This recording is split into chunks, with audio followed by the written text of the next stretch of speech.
Good morning, or depending when you're watching this, good afternoon, good evening, or good night. My name's Ross, and as always told, out of Voice Radio. So today, we are looking at the final card from Dream League. I know, this happened a lot faster than usual, though it is only a 49 card set. And they did do that big dump of new cards about a week ago.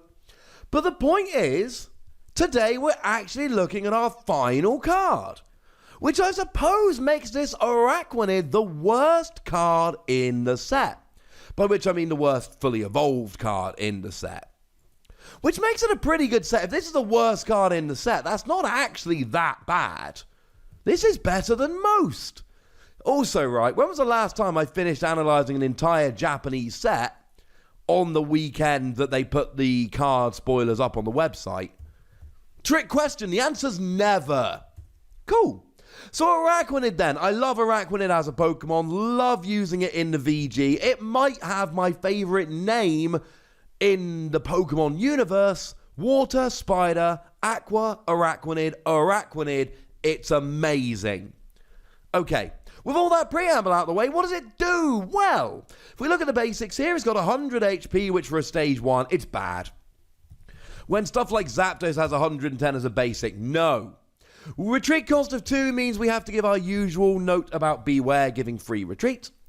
Weakness to grass is fine. These fire decks like Reshiram and Charizard are frankly scaring off all the grass decks at the moment.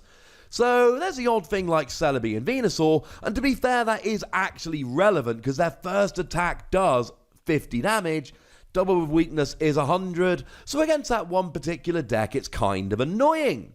But you're a water Pokemon. You're hitting weakness against stuff like Reshiram and Charizard and Breaks and etc. That's kind of cool. As well as having the combination of Naganadel and Quagsire to accelerate energy, which we like. And so we're pretty happy being a water Pokemon. But what does it do? Well, the first attack here, 2 colorless energy, 40 damage. I mean, we've seen a bunch of Pokemon with 1 energy, 20 damage. 2 energy, 40 damage? It's just not exciting. If we had some way to get a bit more damage, it would be better. I mean, look, let's say, and we can't, okay, but let's just say we still had Professor Kukui in the format. Well, Professor Kukui lets you do an extra 20 damage. So now instead of 40, you're doing 60. With weakness, you're doing 120. And we've got both the Volcanion and the Blacephalon from Unbroken Bonds, both of which see quite a lot of play, both of which are water weak and have 120 HP. So that is good. That means you can get KOs on those two, yes. But it's all irrelevant because we don't have Professor Kukui right now. Which means we're just in a really awkward situation. I mean, we don't even have double colorless energy. Now, to be fair, you are an evolved Pokemon, so we've got triple acceleration energy. And you could use one of the things like Welder, like Malamar, like Tapu Koko Prism Star to accelerate energy fairly easily. And they'd all work. But none of them are particularly good options, let's say. It's not filling me with joy. So look, no one's playing this for the first attack. What about the second attack? Is the second attack any better? Well, I mean, it's got to be better, right? And it is significantly better. So according to the lovely Joe over at Cerebi.net, what it does, 80 damage. During your next turn, the defending Pokemon receives 60 more damage from attacks. Now this is really important, because we can compare this to something like Metagross. Metagross does 60 damage, and then during the next turn, the attack does 120. But if Metagross gets KO'd, well, gutted. New Metagross can come in and do 60, but you ain't doing 120. Whereas here, it basically makes sure that the next turn, the defending Pokemon is taking an extra 60 damage, whether you're attacking with Araquanid or not. So if Araquanid goes down, you keep it. Now, to be fair, it's only the defending Pokemon, so if your opponent retreats or your opponent switches, etc., then unfortunately you're not getting the extra 60. That's a little bit annoying. But as it stands at the moment, you're still making sure they take an extra 60. So as long as your opponent doesn't switch their active, this kind of does 140. I say kind of, because if you hit something like a Buzzwole, you'll only actually do 80, and then next turn they'll take an extra 60, whereas if you actually just did a flat 140, then you would KO the Buzzwole wouldn't get to attack. It's still good, it's just, well, it's a little bit awkward if I'm honest with you, ladies and gentlemen. It's a little bit awkward. But let's say you're against a Tag Team GX. Let's say you're against something like Pikachu and Zekrom. You hit them with this, you do 80 damage. They're down to 160. But they're taking 60 more from attacks next turn. Now they can get their Pikachu and Zekrom out the active. But remember, it's not always just as simple as getting it out the active. Because maybe they don't have a Pokemon on the bench with which they want to attack.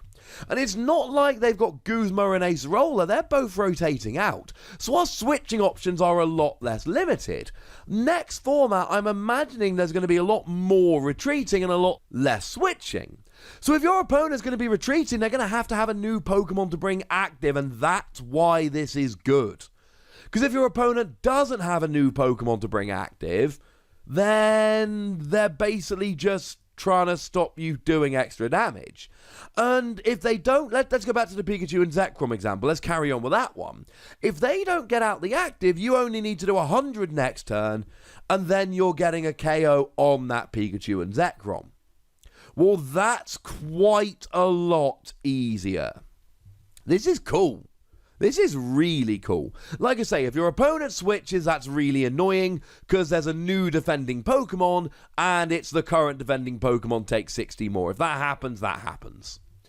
But outside of that, this is really quite good. Now, of course, the other thing we need to point out here is that if you take a KO, there is no defending Pokemon. So in the same way that Metagross doesn't do the active if it gets KO'd, Araquanid or whoever comes after it doesn't do the active if the Pokemon you're attacking gets KO'd. It's not a perfect solution, but it is kind of nice for trying to stack up a bunch of damage. Certainly in a pre-release, it's going to be really nice. Now, in terms of the energy cost here, we're doing alright. It's water double colourless, but I've already mentioned you've got Naganadel and Quagsire. And I've already mentioned triple acceleration energy. You're not going to particularly struggle paying the attack cost. And one of the coolest things about Araquanid is that when this comes out post-rotation, there are actually going to be 4 separate legal Araquanid. How cool is that? So we're going to have the one from Ultra Prism, which is a grass type, which is weak to fire but prevents all damage done to this Pokemon by attacks from fire Pokemon. Which means against something like Reshiram and Charizard, or Charizard and Braixen or Blacephalon, your opponent's not doing any damage, which is pretty gosh darn cool. That one's kind of nice. We've got the one from Forbidden Light, whereby you do 120 damage for 2 energy if one of your Pokemon used Bubble the previous turn. Bubble does 30 for 1 energy, flip a coin if heads paralysis.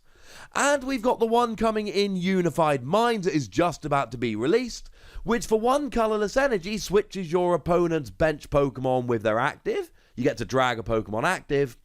And for a water double colourless does 80 damage, and during your opponent's next turn, the defending Pokemon's attacks cost 1 colourless energy more, and you increase their retreat cost by 1 colourless energy for the following turn. The point is, we've got decent Araquanid.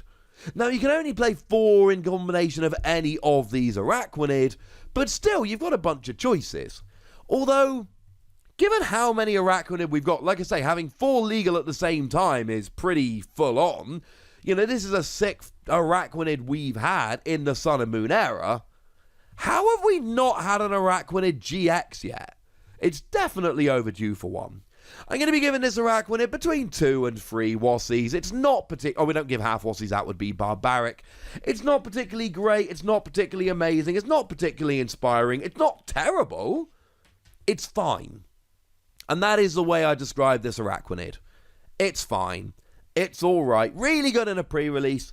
Useful outside of this. But somebody somewhere has got to be able to make a decent Araquanid deck with all the Araquanid we're going to have. And hey, maybe that's you. If it is, go nuts in the comment section. Be nice. Let me know what you think about all these. And then make sure you like this video, subscribe to this channel, follow me on Twitter at TheWassy, and Twitch for some live action at twitch.tv/PTCGRadio. If you want to support the channel, get some bonus podcasts and all that, head on over to patreon.com/PTCGRadio, where you can do exactly that. And please do make sure you're checking out youtube.com/WassyPlays, where we talk about a whole bunch of games that don't even have any Pokemon in. But by far the most important thing, as always, look after yourselves till next time. Thank you very much for watching. My name's Ross, and you've been watching PTCG Radio.